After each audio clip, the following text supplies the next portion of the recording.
नमस्कार मित्रों। हाल ही में नवोदय विद्यालय समिति ने रिक्रूटमेंट ड्राइव निकाला था। 2 बार निकाला उन्होंने। एक तो था जो डायरेक्ट रिक्रूटमेंट है और दूसरा था स्पेशल रिक्रूटमेंट ड्राइव। तो ज़्यादातर आप में से विद्यार्थियों ने इसे भर लिया होगा। इसमें टीजीटी, पीजीटी ये इसकी लगभग सभी वैकेंसियाँ थी। पोस्टें थोड़ी कम थी लेकिन सभी निकली हुई थी। इसके अलावा कुछ और पोस्टें भी निकली थी, तो वो सब आप ऑलरेडी देख चुके होंगे। आज जो मैं बात करूंगा आपसे वो है इस एग्ज़ाम को लेकर के कि जो इसमें 2 पेपर रहने वाले हैं, यानी 2 पार्ट में डिवाइड रहेगा एग्ज़ाम। एक होगा कॉमन पेपर और दूसरा आपका होगा सब्जेक्ट स्पेसिफिक।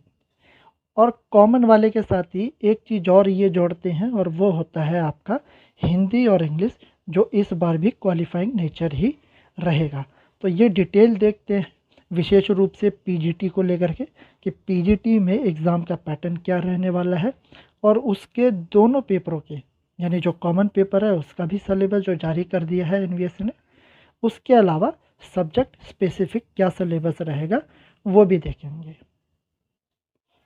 तो ये पीजीटी के अंदर आप देखेंगे कुल मिलाकर के जो प्रश्न आने वाले हैं वो कितने आने वाले, तो टोटल 150 आपके प्रश्न आएंगे इसमें। उसके लिए आपको समय दिया जाएगा 3 आवर्स का। तो और इसमें नेगेटिव मार्किंग भी रहेगी इस बार। बाकी ये कितने पार्ट में डिवाइड है, तो पहले की बात ये आप देखेंगे जो 20 नंबर जो है, यानी 10-10 क्वेश्चन आपके जो आएंगे वो आपकी जनरल इंग्लिश, उसके अलावा जनरल हिंदी, इन दोनों में से 20 प्रश्न पूछे जाएंगे। 10 नंबर इंग्लिश के, 10 नंबर हिंदी के। और ये क्या है इसका नेचर, तो इसका नेचर है क्वालिफाइंग नेचर का ये पेपर है। यहाँ लिखा हुआ क्वालिफाइंग नेचर है और 40% अंक लाने हैं, यानी कि कुल मिलाकर के 8 नंबर इसमें लेकर के आने होंगे। लेकिन ये दोनों 8 नंबर आपको क्या करने हैं कि दोनों में अलग अलग लेके आने हैं, यानी कि हिंदी में भी 4 नंबर लाने होंगे और इंग्लिश में भी 4 नंबर लाने होंगे। टोटल मिला करके 8 नंबर लाने होंगे। तो 20 प्रश्न आएंगे और 20 प्रश्न 20 अंकों के होंगे, यानी एक प्रश्न 1 अंक का। तो ये तो है क्वालिफाइंग नेचर, जो कि आपकी मेरिट में जुड़ेगा नहीं। हाँ, लेकिन अगर आप इसमें से किसी में भी फेल हो जाते हैं, यानी हिंदी या इंग्लिश में 4 से कम नंबर अगर आपके आते हैं, तो फिर आपका ये जो मेन पार्ट है इसको कंसिडर किया ही नहीं जाएगा, चेक ही नहीं किया जाएगा, आप वैसे ही डिस्क्वालीफाई हो जाएंगे। तो अब इसमें देखते हैं कि ये जो मेन पार्ट है आपका, जहाँ से मेरिट बनने वाली है, वहाँ क्या क्या चीज़ें दी हुई हैं। तो ये देखिए जनरल अवेयरनेस, इसके आएंगे कितने प्रश्न, 10 प्रश्न आएंगे। आपकी जो रीजनिंग आएगी इसके होंगे टोटल 20 प्रश्न। आपका जो आईसीटी है यानी कंप्यूटर, यहाँ से भी 10 प्रश्न पूछे जाएंगे और टीचिंग एप्टीट्यूड से आपके पूछे जाएंगे कितने, तो टोटल 10 प्रश्न। यानी कि जनरल अवेयरनेस, रीजनिंग, आईसीटी और टीचिंग एप्टीट्यूड, यहाँ से मिला करके टोटल आएंगे आपके कितने, तो 50 प्रश्न टोटल आएंगे। इसके अंदर 50 अंकों के होंगे। इसमें सबसे इम्पोर्टेंट जो है वो है रीजनिंग एबिलिटी, क्योंकि यहाँ से आ रहे हैं टोटल 20 प्रश्न। उसके बाद देखते हैं कि डोमेन नॉलेज, यानी कि आपका जो सब्जेक्ट स्पेसिफिक है, यानी अगर आप दे रहे हैं हिस्ट्री पीजीटी का एग्ज़ाम, तो वह उसमें से प्रश्न पूछे जाएंगे आपके इतिहास से। उसके अलावा आपका दूसरा इसके अंदर पार्ट दिया हुआ है understanding of critical and creative teaching method, teaching based question, यानी फिर है आपका तीसरा experimental activity based pedagogy and case study based question. और आखिर में आपकी जो नई शिक्षा जो नीति आई है 2020 की, ये है। इसका मतलब ये है कि जो सब्जेक्ट स्पेसिफिक है वो इन 4 में से केवल एक पार्ट है। और यहाँ इन्होंने ये नहीं बताया है, यहाँ टोटल तो इन्होंने दे दिया है कि 80 प्रश्न आएंगे इन चारों में से मिला के, यानी ये जो 4 पार्ट हैं इन चारों से मिला के 80 प्रश्न आएंगे।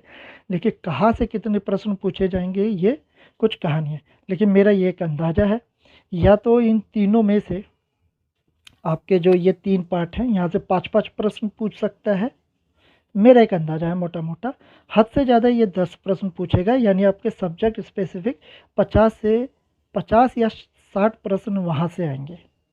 बाकी लगभग 15 से 20 या 25 प्रश्न आ सकते हैं इन 3 पार्ट में से। तो इस तरीके से आपका ये पैटर्न रहने वाला है, और इस पैटर्न को देखने के बाद मेरा एक अंदाज़ा है कि आपको टारगेट कम से कम भी 90 प्रश्न का रखना है, ये 70% के आसपास बैठेगा इसको छोड़ कर के आपका। तो 90 कम से कम प्रश्न आपके सही होने चाहिए, और नेगेटिव मार्किंग है वो भी ध्यान रखना आपको, तब जा कर के हो सकता है कि आप अगले राउंड तक पहुँचें, यानी कि जो इंटरव्यू रहेगा।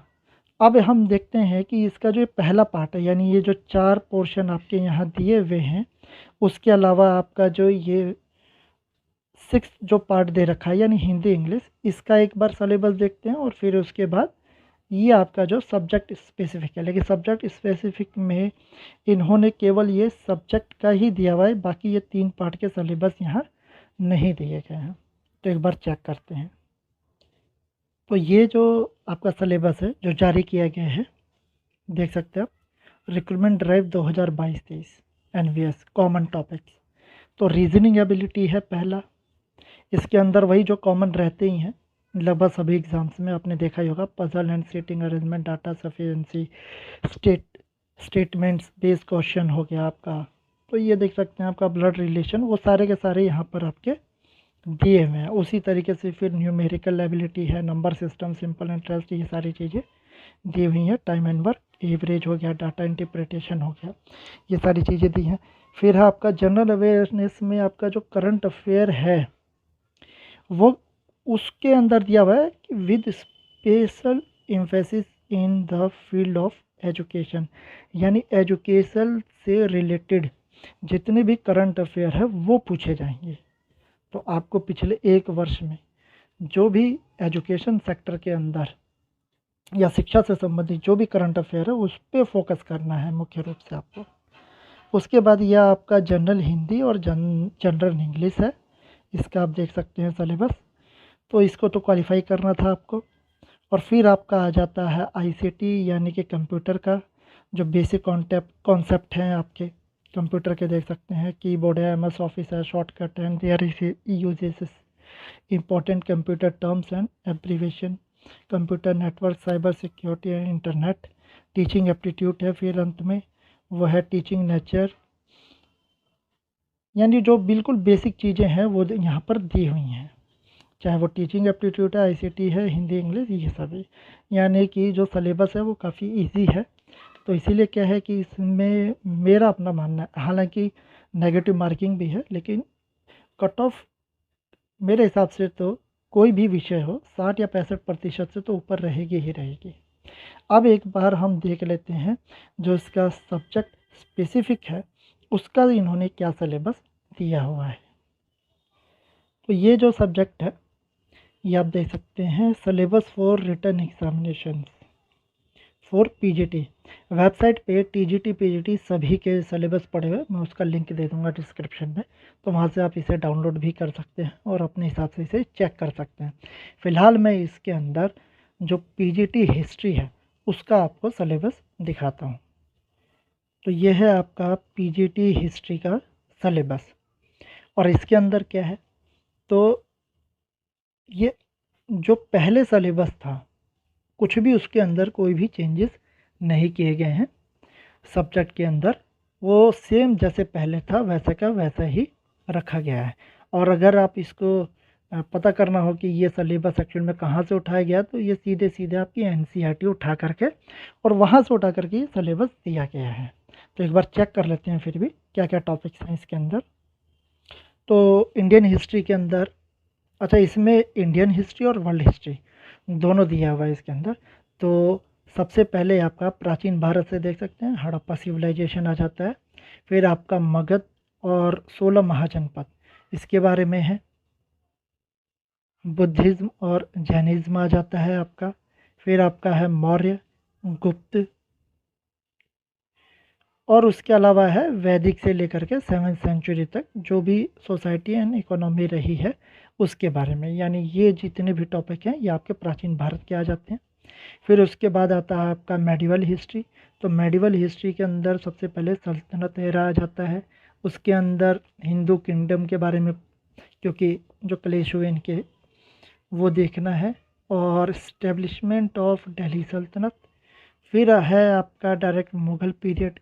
तो मुग़ल पीरियड में 1707 तक, यानी 1526 से लेकर 1707 तक आप देखेंगे पॉलिटी, एडमिनिस्ट्रेशन, सोसाइटी, इकोनॉमिक सभी चीज़ें हैं। फिर मेडिवल पीरियड की जो आपकी सोसाइटी एंड कल्चर है वो देखना है, भक्ति मूवमेंट और सूफीज़्म, यानी कि आपका दिल्ली सल्तनत, मुग़ल सल्तनत दोनों इसमें इंक्लूड हो जाएगा। फिर है आपका आर्किटेक्चर आ जाता है मेडिवल में। तो दिल्ली सल्तनत और मुग़ल ये दोनों ही देखने आप। फिर है आपका यहाँ तक, यानी 9 तक तो आपका क्या हो जाता है, आपका मेडिवल हिस्ट्री। उसके बाद फिर आपकी मॉडर्न हिस्ट्री स्टार्ट होती है। तो मॉडर्न हिस्ट्री में क्या चीज़ें हैं, तो आपका जो स्टैब्लिशमेंट ऑफ ब्रिटिश रूल है, यूरोपियंस जो थे वो इंडिया में आए वो है। फिर British rule and its impact on Indian economy. फिर आपका 1857 की क्रांति है। फिर आपका सोशियो और रिलीजियस रिफॉर्म ये जो हुआ, और नेशनलिज्म, राइज ऑफ नेशनलिज्म ये आ जाता है। और इंडियन फ्रीडम मूवमेंट आपका 1885 से 1947 तक ये सारी चीज़ें आ जाती हैं। और अंत में आपका आ जाता है कॉन्स्टिट्यूशन। तो ये आपकी इंडियन हिस्ट्री ख़त्म होती है। और फिर आपका आता है वर्ल्ड हिस्ट्री। और हमें पता है कि 11वीं क्लास में आपके एनसीईआरटी में वर्ल्ड हिस्ट्री है, तो वहाँ से ये चैप्टर उठाए गए हैं। तो आप देख लीजिए, इसमें आपकी मेसोपोटामिया है और रोमन एम्पायर, ग्रीक सिविलाइजेशन। उसके अलावा फिर है आपका राइज ऑफ इस्लाम। फिर है आपका सेंट्रल एशिया, जो nomadic peoples, the dark age, यानी जो आपका सामंतवाद है यूरोप के अंदर, उसके बारे में दे रखा है। और फिर आपका आ जाता है पुनर्जागरण वाला पोर्शन। और फिर आपका कैपिटलिज्म, इसके अंदर आपका इंडस्ट्रियल रेवोल्यूशन पढ़ना ही है। और उसके अलावा ये जो उपनिवेशवाद हुआ, साम्राज्यवाद, उपनिवेशवाद, ये दोनों चीज़ें पढ़नी है। फिर अंत में आपका चाइना और जापान, ये दो चीज़ें आ जाती हैं। तो ये आपका क्या है, इतिहास का सिलेबस है। और ये सिलेबस से मतलब कोई चेंजेस नहीं किए गए हैं, जो आपका सब्जेक्ट स्पेसिफिक है उसमें कोई भी परिवर्तन नहीं है। तो आप देख सकते हैं, यानी कि सिलेबस आसान है आपका, पहले पार्ट का भी दूसरे पार्ट का भी। बस यह है कि थोड़ी नेगेटिव मार्किंग कर दी गई है, और यहाँ पर क्लैरिटी नहीं है कि जो सब्जेक्ट स्पेसिफिक है उसके अंदर कितने प्रश्न आपके एक्चुअल में सब्जेक्ट से आएंगे और बाकियों से कितने आएंगे, ये क्लैरिटी नहीं है। लेकिन उसके बावजूद भी मेरा एक अंदाज़ा, अगर मैं हिस्ट्री की बात करूँ तो आपको 90 नंबर तो कम से कम लाने ही होंगे। कितने में से, 130 में से, क्योंकि 20 नंबर के तो हिंदी इंग्लिश है, वो क्वालिफाइंग नेचर है।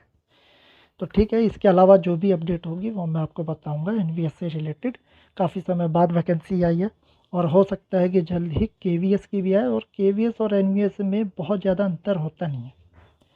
अगर आप केवीएस की बात करें तो केवीएस की वैकेंसी, एनवीएस की वैकेंसी, उसके एग्ज़ाम, उसके पैटर्न में बहुत ज़्यादा अंतर नहीं होता। हल्का फुल्का अंतर तो रहता ही है, लेकिन इस सब्जेक्ट वाला तो दोनों के सेम ही सिलेबस है।